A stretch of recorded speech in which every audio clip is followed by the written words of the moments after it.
पक्षाकडे येईल आता बदला घेईल ते मग खतम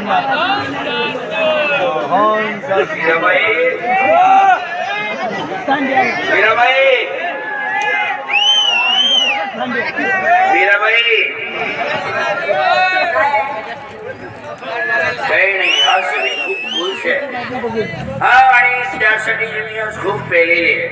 बरोबर आहे. गावातले आपली लोक तुम्हाला बेवडा म्हणतात ना.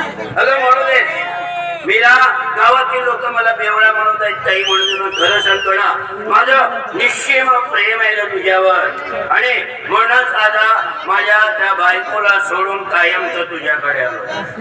हा आणि आतापर्यंत मी खूप तुझ्या शी खेळलो, तुझा उपभोग घेतला, पण आता मी ठरवलंय मीरा की आता तुझ्याशी विवाह गाठ बांधायची. हा माझ्याशी लग्न करणार? हो. नाही, तुमचं म्हणणं बरोबर आहे सुरेश बाबू, पण मी आतापर्यंत विधवा म्हणून जगले आणि मला पुढचं आयुष्य सुद्धा असंच जगायचंय. लग्न वगैरे मी काहीच करणार.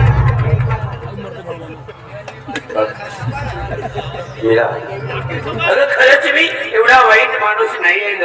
मी माझ्या पत्नीला सोडलं, आता कायमच तिच्या कटकटीतून मुक्त झालोय ना, म्हणून म्हणतोय की मी तुझा स्वीकार करायला तयार आहे ना. अहो पण मला लग्नाच्या बंधनामध्ये नाही अडकायचं आहे. मला हेच माझं असं जीवन छान वाटतं आणि खरं तर मला आता खूप पश्चाताप होतो. मी जे काही केलं ते कोणत्या माणसाशी केलं तेच मला कळत नाही. बघ मीरा, तर ठीक आहे तू नाही म्हणतेस तर पण आता ती ज्योती ती तर काय करेल याचा नेम नाही. ती तर पेटून उठली आहे आणि मला तर तिची खूप भीती वाटायला लागली आणि मला असं कळलंय की ते ज्योतीचं बाळही गेलं आणि आता ती बेखेर झाली केव्हा काय करेल त्याचा काही भरोसा नाही. म्हणून मीरा स्वतःची काळजी घे. नाही, या गोष्टीची भीती तर मलाही वाटते. बरं येतो की ती आता काय करेल.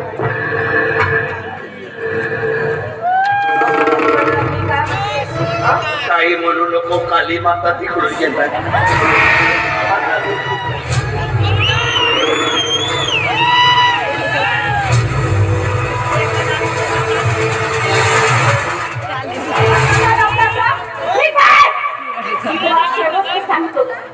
की माझ्या बाळाला माझ्या अमोला काही झालं ना तर तुमचा दोघांचा मोठा पाडी म्हणून. पण आता मी तुम्हाला सोडणार नाही.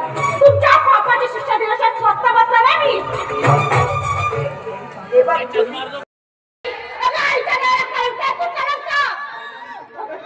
नाही दोन नाही तर तीन पाडी घेतली. तीन पाडी या नालायकासाठी तू माझ्या वडिलांना फीस दिलंस ना. मी दोन माझ्या नवऱ्याचा संसार उभं केला, माझा संसार उभं केला, माझ्या बाळाला खाल्लं.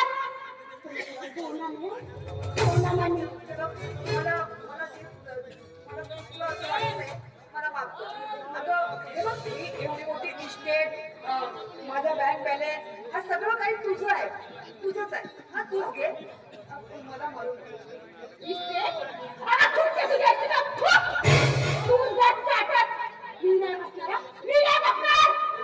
तू पाप केलंस ना. तू स्वतःच्या मुलीचा संसार उद्ध्वस्त केला आणि एवढंच नाही तर या नालायक माणसाला माझ्या बापचा काय लावलास ना तू.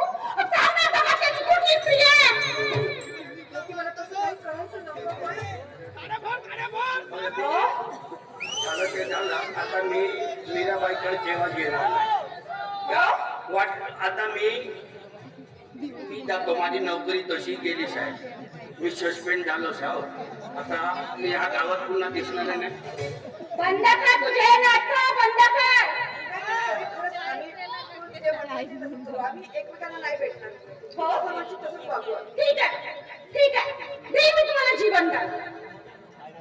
पण माझं बाळ परत मिळणार, माझा नवरा परत मिळणार नाही ना. मी सुद्धा तुम्हाला सहजासहजी नाही सोडणार. पण आता ते गेलेले माणसं आम्ही कशी आहे. हो ना, ठीक आहे ना. तुम्ही सुद्धा वरतीच जा.